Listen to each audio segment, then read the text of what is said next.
नमस्कार दोस्तों, स्वागत है आप सभी का फिर से एक न्यू वीडियो में। दोस्तों, आज के इस वीडियो में हम भिन्न का गुना सॉल्व करना सीखेंगे। जी हाँ दोस्तों, भिन्न का गुना जिसको इंग्लिश में कहते हैं मल्टीप्लिकेशन ऑफ फ्रैक्शन। क्या बोलते हैं? Multiplication of fraction. दोस्तों, आज के इस वीडियो को देखने के बाद अगर आपके सामने कभी भी कोई भी भिन्न के गुना जैसे क्वेश्चन आते हैं ना, तो आप उसको काफ़ी आसानी से, काफ़ी आसान तरीके से सॉल्व कर सकेंगे इस वीडियो को देखने के बाद। और इस वीडियो में जो भी आसान तरीका मैं बताऊंगा ना, उसको समझने के बाद तो देखिए, ये है हमारा पहला क्वेश्चन और ये है हमारा दूसरा नंबर क्वेश्चन। दोनों क्वेश्चन को काफ़ी आसान तरीका से सॉल्व करेंगे। तो आइए सबसे पहले पहले क्वेश्चन को सॉल्व करना सीखते हैं। जो आसान विधि है ना, उसको सीखते हैं। तो देखिए हमारा क्वेश्चन क्या है। तो हमारा क्वेश्चन यहाँ पर दिया गया है। देखिए क्वेश्चन है 3 बाटा में क्या है 4 है। यहाँ पर क्या है 3 और बाटा में क्या है 4 है। और इसमें गुना करना है 13 बाटा 6 से। तो सबसे पहले यह जानते हैं कि ये 3 बाटा 4 क्या है। तो ये 3 बटा 4 जो है ना, एक भिन्न संख्या है। भिन्न क्यों है? क्योंकि भिन्न का रूप होता है P बटा Q। यानी P बटा Q के रूप में कोई भी संख्या दिखता है तो हम उसको कहते हैं भिन्न है। और जब यह एक भिन्न है तो भिन्न में क्या होता है ना, इस बटा के ऊपर वाला नंबर को अंश बोलते हैं और इस बटा के नीचे वाला नंबर को हर बोलते हैं। यानी अंश का मान 3 है, हर का मान 4 है। अब देखिए पहला भिन्न हो गया। इस पहले भिन्न में गुना करना है दूसरा भिन्न 13 बटे 6 से, जिसमें अंश का मान 13 है और हर का मान क्या है यहाँ पर 6 है। तो अब देखिए भिन्न का गुना सॉल्व करने का नियम क्या होता है। तो नियम यह होता है कि इसको काटाना पड़ता है।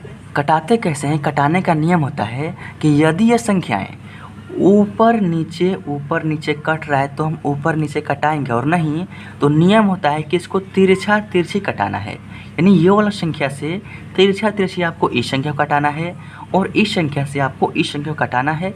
यह भिन्न के गुना सॉल्व करने का नियम होता है। अब देखिए संख्याओं को तो कटाना है, लेकिन कटाने का भी नियम होता है। नियम क्या होता है? देखिए ये 4 को आपको 13 से कटाना है या 13 को 4 से कटाना है। तो ये 4 और 13 कब कटेगा? जब ये 4 और ये 13 ये दोनों संख्या किसी भी एक संख्या के पहाड़े में रहेगा ना, तब जाकर ये दोनों संख्या आपस में कट सकता है, अन्यथा नहीं कटेगा। तो क्या 4 और 13 किसी संख्या के पहाड़ा में है? यानी किसी एक संख्या के पहाड़ा में नहीं है। क्यों नहीं है? देखिए अगर हम 2 से कटाएंगे या 4 से कटाएंगे तो 2 के पहाड़ा में 4 है 2 बार में, 4 के पहाड़ा में 4 आएगा 1 बार में, लेकिन 2 या 4 के पहाड़ा में 13 कभी भी नहीं आएगा। और नियम होता है कि किसी भी एक संख्या के पहाड़ा में अगर ये दोनों संख्या एक साथ आ रहा है, यानी एक ही पहाड़ा में ये दोनों संख्या आ रहा है, तब ये संख्या आपस में कट सकता है, अन्यथा नहीं कटेगा। तो ये जो संख्या है ना आपस में नहीं कट सकता है, तो इसको हम नहीं कटाएंगे। अब देखिए यहाँ पर क्या है 3, यहाँ पर क्या है 6। तो क्या 3 और 6 कटेगा? हाँ कटेगा। क्यों कटेगा? देखिए क्योंकि 3 के ही पहाड़ा में 6 है 2 बार में और 3 के ही पहाड़ा में 3 है 1 बार में। यानी केवल एक संख्या का पहाड़ा है और उसमें 6 भी आ गया 3 भी आ गया। देखिए 3 के पहाड़ा में ये 6 कितने बार में है? 3 दूनी के 6 2 बार में। और 3 के पहाड़े में 3 कितने बार में है? 3 एकम 3 1 बार में, यानी कट गया। अब देखिए ये आगे अब नहीं कटेगा। तो जो भी संख्या कटने वाला होता है उसको कटा देते हैं। उसके बाद क्या करते हैं? गुना करते हैं। देखिए गुना कैसे करेंगे। यहाँ पर बाटा के ऊपर में क्या बच गया है 1, तो लिखेंगे 1 गुना है तो गुना। यहाँ पर बाटा के ऊपर में क्या है 13, तो यहाँ पर हम 13 लिखेंगे। बाटा में क्या है? देखिए यहाँ पर आपका 4 बच गया है और गुना में यहाँ पर आपका कटने के बाद क्या बच गया है? 2 बच गया है। अब देखिए सिंपल सा गुना कर लेंगे। यहाँ पर 1 का गुना करेंगे 13 में तो आपका यहाँ पर हो जाएगा 13, और 4 का गुना करेंगे 2 में, 4 दूनी का हो जाएगा 8, और 13 बटे 8 ये हो गया हमारा इस पहले क्वेश्चन का फाइनल आंसर। तो दोस्तों ये रहा हमारा दूसरा नंबर क्वेश्चन और मोस्ट इम्पोर्टेंट क्वेश्चन। इसी क्वेश्चन को सॉल्व करने के बाद आप भिन्न के गुना के किसी भी क्वेश्चन को काफ़ी आसानी से सॉल्व कर सकते हैं। तो देखिए ये क्या है। तो देखिए यहाँ पर क्या है 3 बाटा में क्या है 5 है, जो कि हमारा पहला भिन्न है। तो पहले भिन्न में गुना करना है दूसरा भिन्न 11 बटे 2 से, और फिर इसी में गुना करना है तीसरा भिन्न 10 बटे 3 से। आपका क्या होगा, जो भी पहले क्वेश्चन मैंने सॉल्व किया था ना, वही क्वेश्चन में जो भी विधि अप्लाई किया था वही विधि यहाँ पर भी अप्लाई करना है। बस थोड़ा सा ध्यान देना है। देखिए करना क्या है, इसमें क्या करना है, इसको भी कटाना पड़ेगा। कैसे कटाएंगे? अगर ये संख्याएं ऊपर नीचे कट रहे तो हम ऊपर नीचे कटाएंगे, और नहीं तो तिरछा तिरछी कटाने का नियम होता है। अब देखिए तिरछा तिरछी तिरछा तिरछी, लेकिन नियम यह भी होता है कि अगर ये 5 से 11 कट रहा है ना, तो 5 से 11 कटाएंगे। अगर इसी 5 से ये 10 कट रहा है, यानी यहाँ से यहाँ भी कट रहा है ना, तो हम यहाँ से यहाँ भी कटा सकते हैं तिरछा तिरछे। क्यों कटाएंगे? क्योंकि सभी जो भिन्न है ना आपस में क्या है, गुना में है। अगर यहाँ पर भाग का चिन्ह होता है ना, तब यहाँ से यहाँ हम कटा सकते थे, लेकिन यहाँ से यहाँ हम नहीं कटा सकते हैं। लेकिन क्या है, यहाँ भी गुना का चिन्ह है, यहाँ भी गुना का चिन्ह है, तो हम कहीं से कहीं संख्याओं को तिरछा तिरछे कटा सकते हैं। तो चलिए अब कटाने का प्रयास करते हैं। देखिए यहाँ पर क्या है 5, यहाँ पर क्या है 11। तो क्या 5 और 11 किसी भी एक संख्या के पहाड़ा में है? नहीं है। क्यों नहीं है?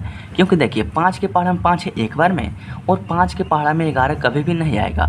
और किसी भी संख्या के पहाड़ा में 5 और 11 एक साथ नहीं आएगा, केवल 1 के पहाड़ा के अलावा। तो 1 से तो हम कटाते नहीं हैं, चूँकि 1 से कटाने का कोई फ़ायदा नहीं होता है। तो 5 और 11 ये दोनों संख्या किसी भी एक संख्या के पहाड़े में नहीं आएगा, 1 के पहाड़ा के अलावा तो ये जो है नहीं कट सकता है।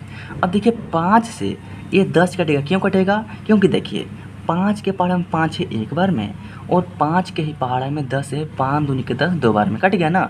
अब देखिए यहाँ पर क्या है 3, यहाँ पर 11 है, तो 3 और 11 तो नहीं कटेगा, लेकिन 3 और यहाँ पर क्या है 3 है, तिरछा तिरछी में कहीं से कहीं कटा सकते हैं ना। तो देखिए 3 के पहाड़ा में 3 है एक बार में, और 3 के पहाड़ा में 3 है एक बार में। 3 से 3 कट गया कितने बार में? एक एक बार में। अब देखिए यहाँ पर क्या है 2, और तिरछा तिरछी में यहाँ पर भी है 2। तो देखिए 2 के पहाड़ा में 2 है एक बार में, और 2 के ही पहाड़ा में 2 है एक बार में, कट गया। और देखिए केवल यहाँ पर 11 बच गया है, यहाँ पर 1 1 1 आ चुका है। यानी अब हमारे ख्याल से कोई भी संख्या एक दूसरे से नहीं कट सकता है। देखिए अगर 1 से 11 कटाएंगे ना, तो 1 के पहाड़ा में 11 आएगा 11 बार में, यानी फिर वापस यहाँ पर 11 ही आ जाएगा। तो 1 से कटाने का कोई फ़ायदा नहीं होता है, क्योंकि 1 से कटाने पर वही संख्या आएगा जिस संख्या को हम 1 से कटाएंगे। तो अब देखिए जो भी संख्या कटने वाला था मैंने कटा दिया। अब सिंपल सा गुना करेंगे। देखिए यहाँ पर बटा के ऊपर में क्या बच गया है 1, यहाँ पर बटा के ऊपर में आपका 11 बच गया है, और यहाँ पर बटा के ऊपर में आपका 1 बच गया है। अब देखिए यहाँ पर फिर से आपका नीचे में 1, यहाँ पर भी 1, और यहाँ पर भी 1 बच गया है। अब सिंपल से आपको करना क्या है, देखिए आपको गुना करना है। 1 का गुना करेंगे 11 में तो 11 होगा, और 11 गुना करेंगे 1 में तो आपका 11 ही होगा। अब देखिए 1 का गुना करेंगे 1 में तो 1, और 1 का गुना करेंगे 1 में तो 1 होगा, यानी 11/1 हो गया। और 11 में 1 से भाग करेंगे तो आपका 11 ही आएगा। अब ये जो 11 है ना, ये हमारा इस क्वेश्चन का फाइनल आंसर हो गया। तो दोस्तों देख सकते हैं कितनी आसान तरीके से भिन्न का गुना सॉल्व हो जाता है। चाहे 2 भिन्नों के बीच में गुना करना हो, चाहे 3 भिन्नों के बीच में गुना करना हो, चाहे 4 या 5 भिन्नों के बीच में गुना करना हो, आपको तरीका यही यूज करना है जो कि मैंने आपको बेसिक से शुरुआत से एकदम आपको बता दिया है। तो दोस्तों अगर वीडियो अच्छा लगा हो तो वीडियो को लाइक कर दीजिएगा, और इस चैनल पर पहली बार तो सब्सक्राइब जरूर कीजिएगा। मिलते हैं नेक्स्ट वीडियो में, तब तक के लिए जय हिंद, वंदे मातरम।